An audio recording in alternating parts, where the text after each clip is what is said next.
And the next thing we need to talk about is just the genre. So, for example, when you watch TV and you watch a TV show, like about Superman or Batman, or it's a soap opera, or whatever it is, or it's Monday Night Raw, we have like a basic understanding that it's not real. But when we turn on the NFL or the NBA, we know that it's real. And they don't have any disclaimers on soap operas that say, all right, guys, The Young and the Restless is imaginary. This didn't actually happen. They don't have that. They don't do that. I know one young man that would watch the Rocky movies, and somehow he came to the conclusion that they were real, and he's like, who do you think is going to win this time? And it's like, this is a movie, so the question arises, like, okay, for example, with the Gospels that talk about Jesus' death and resurrection, like, did the writers of those Gospels intend for us to take that as a fictional story or as like a real accounting of events? The way that historians figure that out and classify the genre of literature is not really all that different from how we do it. They use like known examples where we're certain, and then they argue from there to less clear examples. The consensus that's been arrived at today is that, I think it's really a consensus, if I remember right. And a consensus means that like basically all of the experts who study this agree, except for like one or two wackos, because you always have a couple wackos. So you could say like historically certain or that kind of thing. But the point is this, that the Gospels, Matthew, Mark, Luke, and John, are ancient biographies. They're not really historical accounts. Like there's this guy Tacitus who wrote the Annals of it's called the Annals, and it goes through like the history of the Roman Empire during a certain period. Or Herodotus writes one. Josephus writes the history of the Jews. And these guys are trying to give like a big idea of what happened in this land with this people, and the goings and comings and the important events. Whereas a biography in their ancient world just focuses on one person and why that one person mattered, which is a different thing. But that's the agreed on thing today, that the Gospels, Matthew, Mark, Luke, and John, are biographies. But anyway, we can move on to our first historical criteria. It's a little test. And so like most of what we know from history is known this way, and it's what's called attestation or early attestation. And what attestation is just like the text says so and so happened. Okay?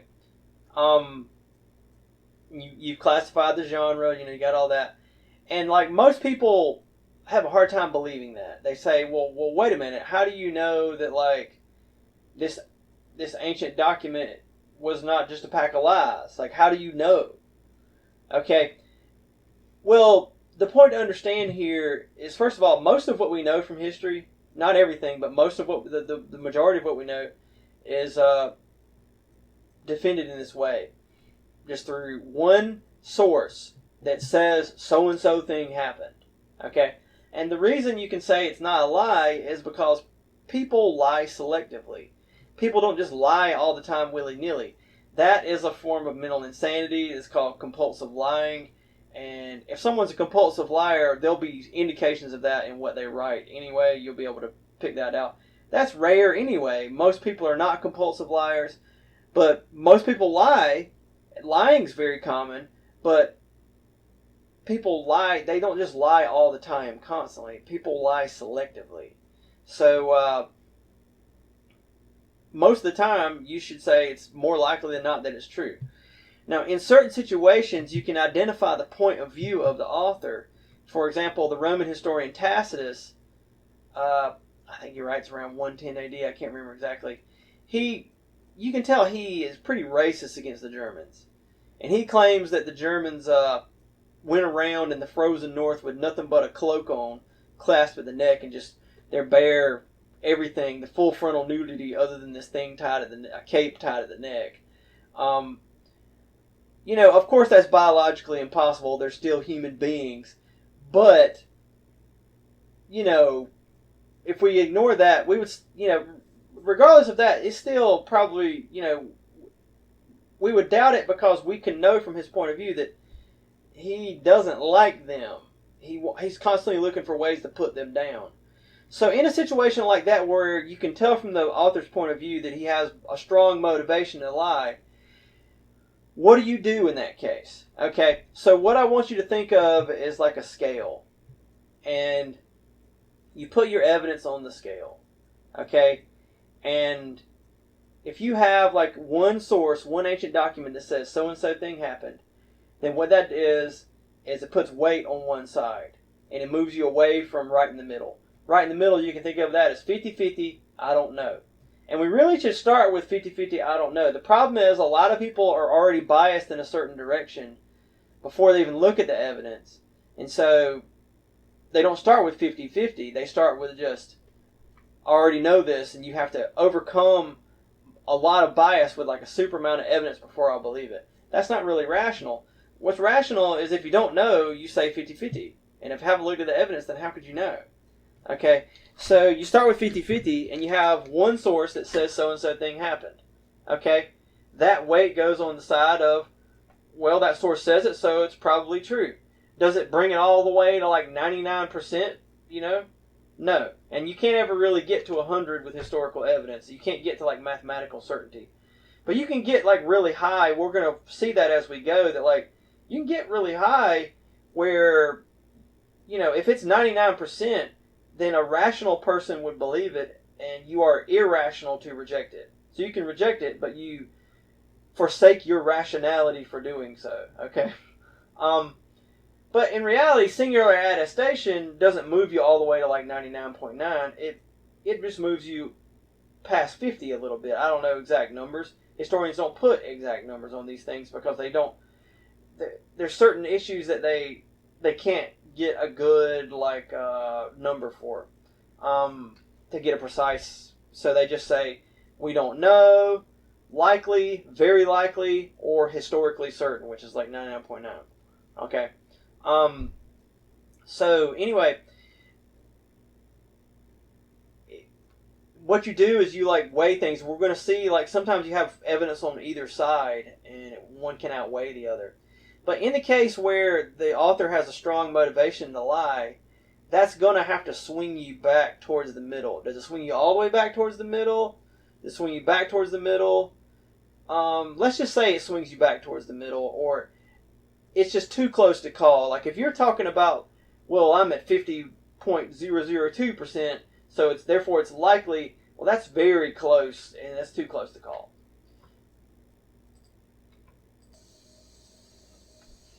All right, there's a couple of ways around this. One way around this is you can avoid, instead of, okay, the resurrection occurred because Matthew says it occurred. I mean, obviously, in that case, Matthew is a strong believer in Christianity and a worshiper of Jesus Christ. We can tell his point of view, because he, is pretty clear about it. So, you might want to be careful about just taking his word on it about that. But what you can do is you can okay, maybe not that, but maybe some less consequential, less significant claim that he makes, you can take as true. And then you can sometimes, it's not just with the Gospels, but you can look at okay, well we've got this thing that we proved, and we got this thing that we proved, and we got this thing that we proved, and it's okay, the only explanation is that this other claim, this questionable claim that he made would have to be true because it's the only thing that explains these other claims. And so you can kind of in a roundabout way make the case. Okay. Now, when it comes to attestation, there's two things that are super important, and it's all right, what was the time delay, and really did the author have access to correct information about this? An example is, there's this early Christian writer named Ignatius. And he claims the apostles taught this, and the apostles of Jesus taught that. Well, how do we know Ignatius had any idea what he was talking about? yeah, he didn't write, it's not like he wrote it 500 years in 600 AD, you know, like, but like, it's not like he wrote 500 years after the apostles lived. So the time delay is not a problem. He wrote, like, honestly, I think it's like 110 AD, and that's right there and there where he would have, like, been, you know, he in his earlier days he could have known them. But significantly, historians were able to demonstrate that this guy Polycarp, who Ignatius knew the apostles. And so then it's like, oh, okay, well, then Ignatius had access to the information. So now we take him seriously as a source when he says so and so thing about the apostles. He knew Polycarp, who knew the apostles. Okay, or we also have writings of Polycarp. So like we can say, all right, well, Polycarp said this, and those sound like funny names, but those were actual names that people had: Ignatius and Polycarp. Okay. Now, another important point, and the next point we need to talk about is what's called early attestation. Okay, so the idea with early attestation is that early attestation must carry greater weight than later attestation. So an example of this is like the Gospel of Judas. Historians date this to between 150 and 180 AD. And what the Gospel of Judas is this book written by this strange religious group that were kind of Christian, kind of doing their own thing. They were this weird. I don't know if you call them a sect of Christianity because they were so radically different from Christians.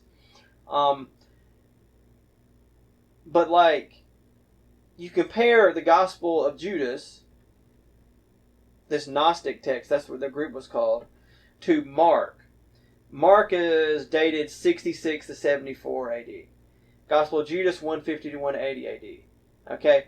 And like, the Gospel of Judas tells the story of Jesus and the apostles like very differently. It starts out, Jesus comes in the room and the apostles are praying over their supper, and Jesus laughs at them, makes fun of them for praying, and says that they shouldn't pray because God is evil. And or really the God of the Old Testament is evil and a tricker, and like the whole physical world is evil, and you need to escape the physical world by realizing inside that like you're a God, and it goes into all that. There's basic Gnostic ideas.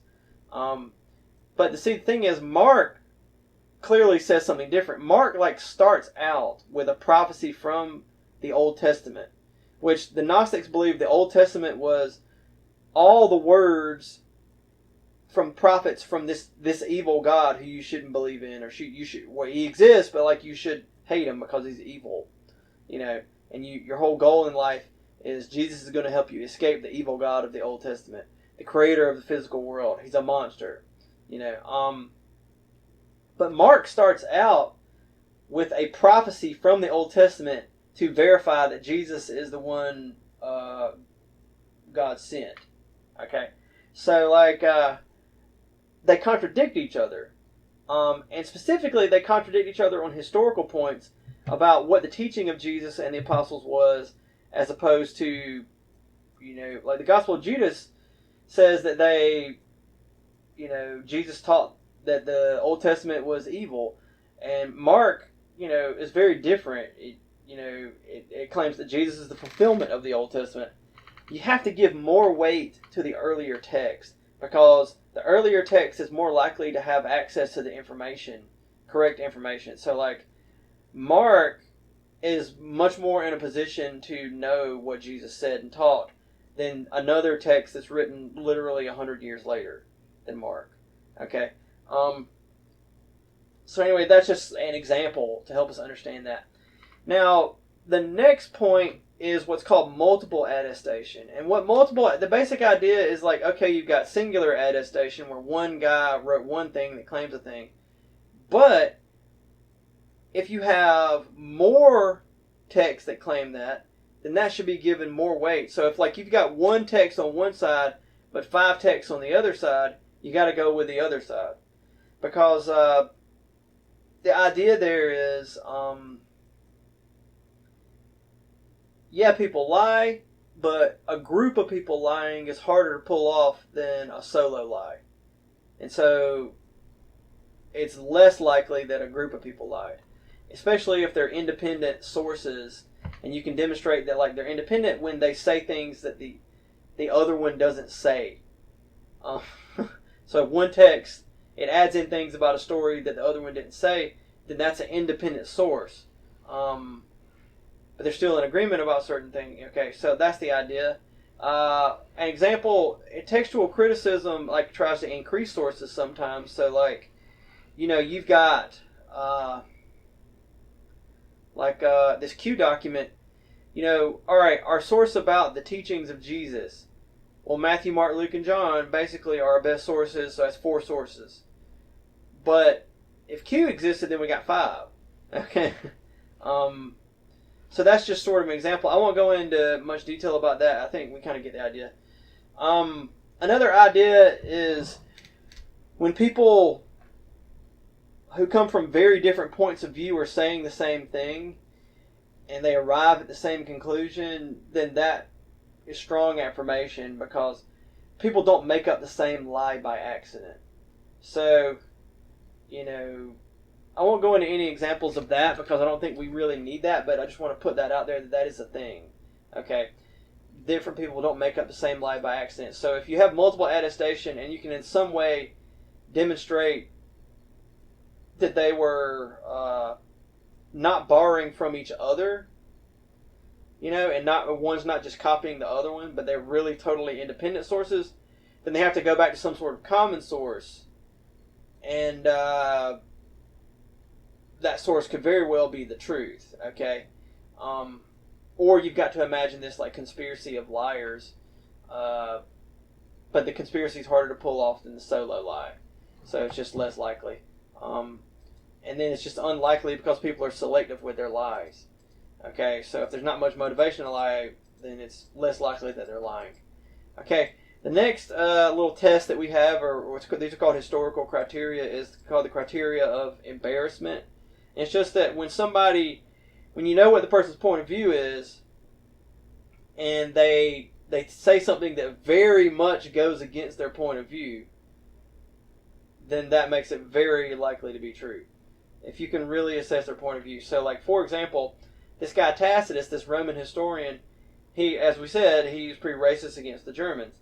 But he does admit that under Augustus Caesar, this is an emperor that they literally worship as a god. They had an imperial cult, and they would go make sacrifices to him. But Tacitus admits that there was a battle with the Germans in the Teutoburg Forest, and the German armies defeated an entire Roman legion. And this is what really the event that led to the Romans never conquering Germany. And I think it's the Rhine River became just like this boundary between Rome and the rest of Europe. That's very embarrassing for his point of view. I mean, he constantly says that they're terrible. They have terrible military technology. He says that their metals are weaker, which we know he lied about that because through archaeology we can tell that their metals, their weapons were actually stronger. And that's a whole other historical criteria called relics. We'll talk about it in a minute, or archaeology. But anyway, that's the point there. That's embarrassment. Okay, and another one that's super important is what's called known to the audience. Like, in other words, you're not going to lie to somebody when you know they know the truth. Okay, so, and this is actually super important. So, like, for example, 1 Corinthians, Paul writes to the church at Corinth, they need to stop being so divided. Okay? That tells us that they really were divided, because he's not going to lie to them about them being divided. They, would know if they were divided, okay? So basically, the only way around it is to say that, he was honestly mistaken or something like that. But then it goes back to this question of, he was in a position to know, and, how he received the information and that sort of thing. There's ways to make that case, okay? But, essentially it's you address the letter to these people saying they need to stop being divided, then you wouldn't lie to them about that. They knew they were divided. They were divided. So like that tells us a lot, because it's like, okay, well then the church in Corinth existed and was divided, because it sort of entailed that it existed in the fact that it was divided. You know, non-existent churches aren't divided. Okay, you can tell a lot about Paul's personality, that he was not an insane man just based on looking at what he wrote. You know what I mean? And it seems unlikely that he would go to all this trouble over something that was just a goof. You know what I mean?